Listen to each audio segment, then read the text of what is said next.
Welcome back to 1023 Culture. We are trying out another educational thing here, and this one is Welcome called to 10K Science. There you go. 10K Science experiences use we're going through guides, which are discussions. Yeah. audio tours with questions designed to help you understand what you are looking at. We use AI to give you spoken feedback to your responses. We have to record your voice in order to make this happen. Let that happen. We will delete the recordings after 1 week. Yeah, well, Activate the button with your choice in the window in front of you. I will sacrifice my world for you. Point with your laser and press the trigger. Great. As you go through an experience, we will ask you to speak out loud and answer questions and give you feedback on your responses. To test it out right now, answer the following question. What is your favorite dinosaur? Dilophosaurus.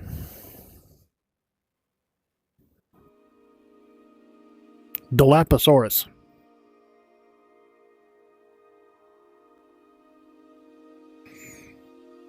So I'm trying not to talk too much because apparently it is working right now.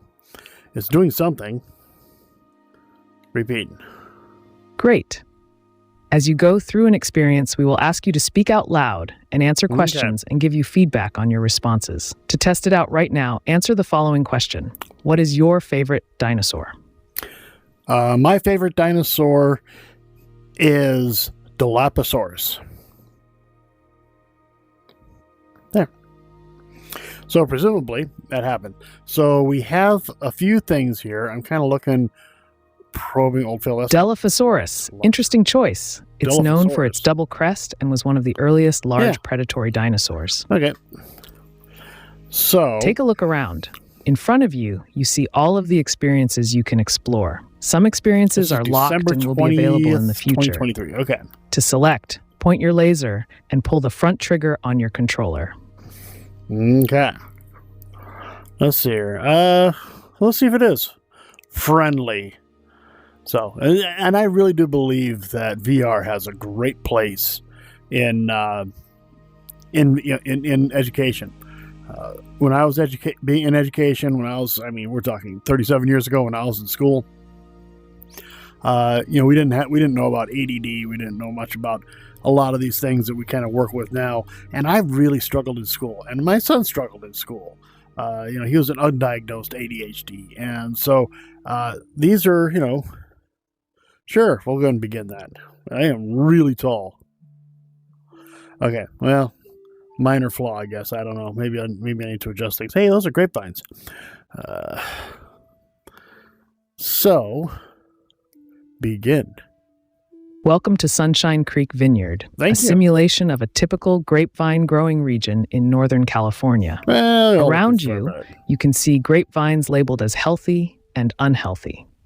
If you point at any object with your laser and press your right index trigger on the front of your controller, descriptions will be shown. Mm-hmm. To close the description, press the trigger again or look away. First, let's learn more about how healthy plants work. Let's zoom into the healthy grapevine. To zoom, you can point your laser at the healthy grapevine and push up on the joystick to take a closer look. Okay. Look around at the grapevine. That was a little bit much. What structures do you see? Okay. So I see branches, leaves, and grapes. Grape stem. Yeah, grape leaf. Healthy. All healthy stuff.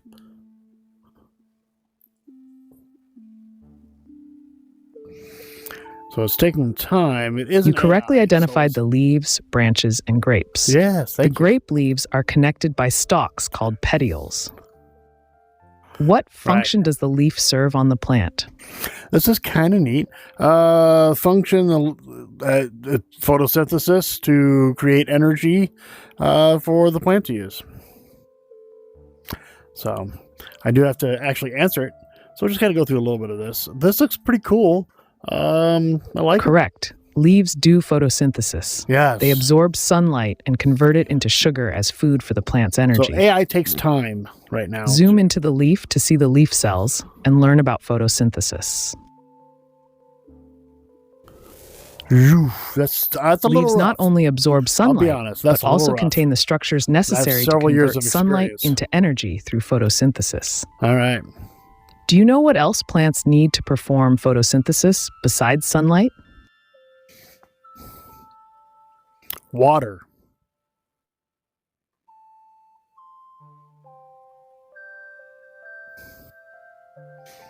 You're correct about plants needing water for photosynthesis.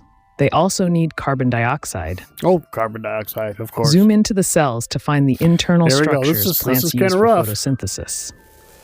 I don't like that much. What organelle do you see that helps plants convert water, carbon dioxide, and sunlight into sugar through photosynthesis? I wasn't listening. Repeat. What organelle do you see that helps plants convert water, carbon dioxide, and sunlight into sugar through photosynthesis? There we go. It should be the chloroplast. I'm guessing.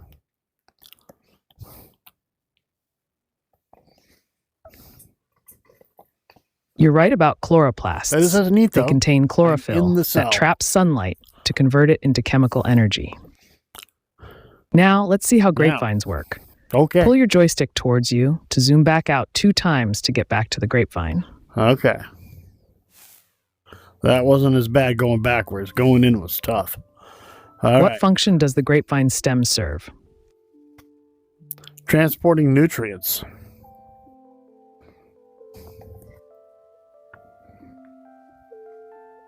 You're right about the stem transporting nutrients. It also provides structural support to the grapevine. Okay. Based on what you've learned about photosynthesis, what important material do you think the stem helps transport to and from the leaves? Chloroplast.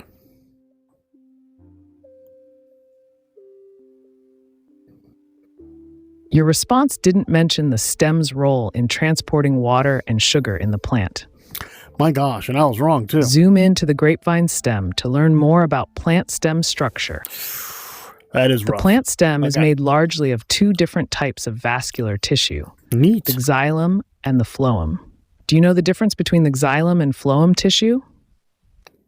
No, I don't. Yeah, it's a little slow, but I'm dealing with an Android machine too. So The xylem transports water and the phloem moves sugar in plants. Oh. Zoom into a xylem vessel to see how the plant transports xylem sap. Whee. Inside xylem vessels, plants transport fluid called xylem sap that's primarily composed of water from the roots of the plant to the leaves. The leaves have tiny holes called stomata that cause water to evaporate, pulling water up from the roots to the leaves without expending any energy. Okay. Now let's see what can go wrong with the xylem vessels. Ooh, yes. Zoom all the way out to the vineyard. Whee. Going out is not bad. All right. Welcome back. How do the healthy grapevines look different from the unhealthy grapevines? Unhealthy ones are brown and yucky.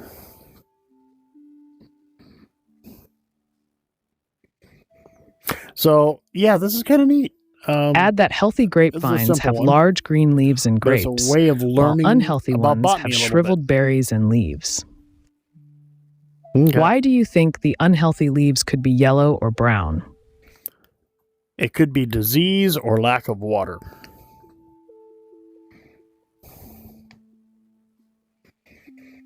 I garden a little bit, but not much. I don't do grapes at all. It's something I want to do, but I don't have.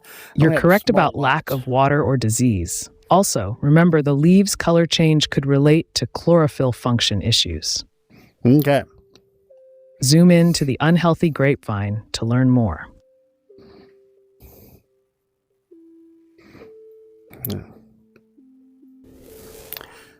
All right. This grapevine might be sick. Look around, and you'll see the glassy-winged sharpshooter, a type of insect that feeds on grapevines. I don't like you. Note that some of the leaves of this plant are exhibiting leaf scorch. Zoom into the stem to see if we can find out what might be causing this symptom. Here we can see the glassy-winged sharpshooter probing into the stem of the plant with its needle-like mouthpart called the stylet.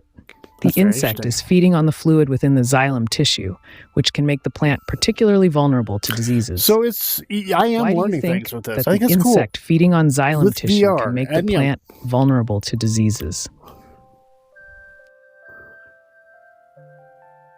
It destroys the structure that is transporting the water.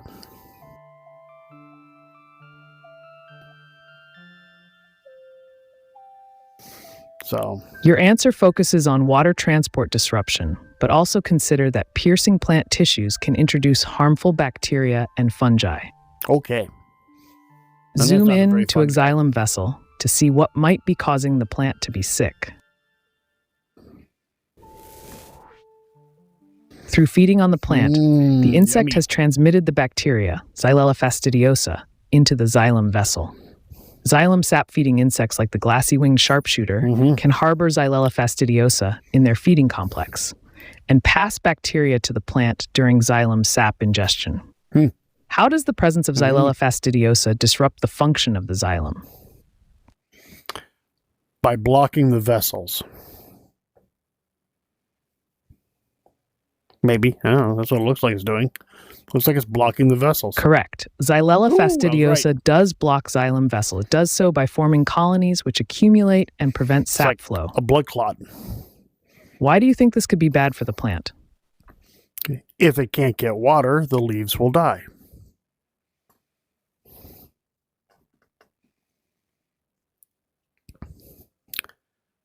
Your answer focused on the water's role, which is essential. Still, also consider how blockage in xylem vessels can affect nutrient transport and photosynthesis. So it's doing antibiotics a pretty good job. Can be used to kill bacteria. Okay. Zoom in to the bacteria to treat the plant and learn how antibiotics. All right. We're now inside an individual bacterium of Xylella fastidiosa. Antibiotics work by disrupting critical processes within the bacteria that kill it or keep it from reproducing.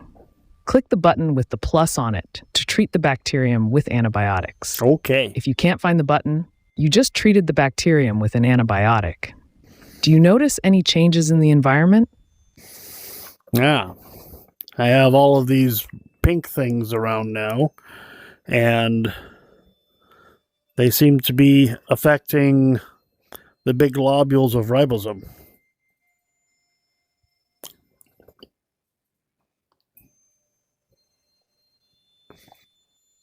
The pink molecules are tetracycline that bind to ribosomes, stopping translation, resulting in no new peptide chains. Nice. What do you think would happen to the bacteria now that the process of translation has been stopped by the antibiotic? So the bacteria cannot continue and will probably die.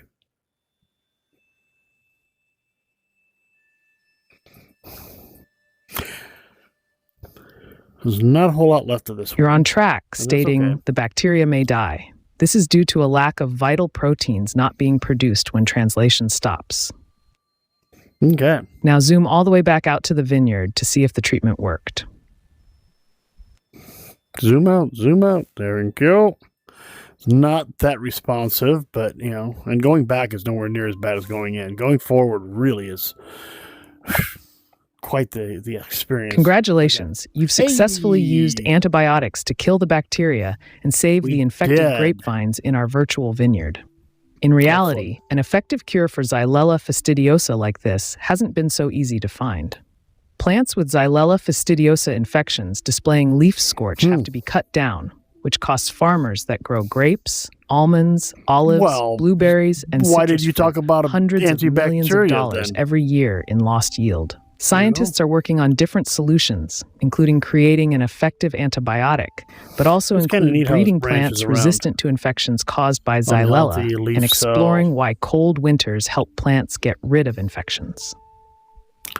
So, what was the concept or concepts that you had the most trouble understanding during this experience? What the xylem is actually transporting.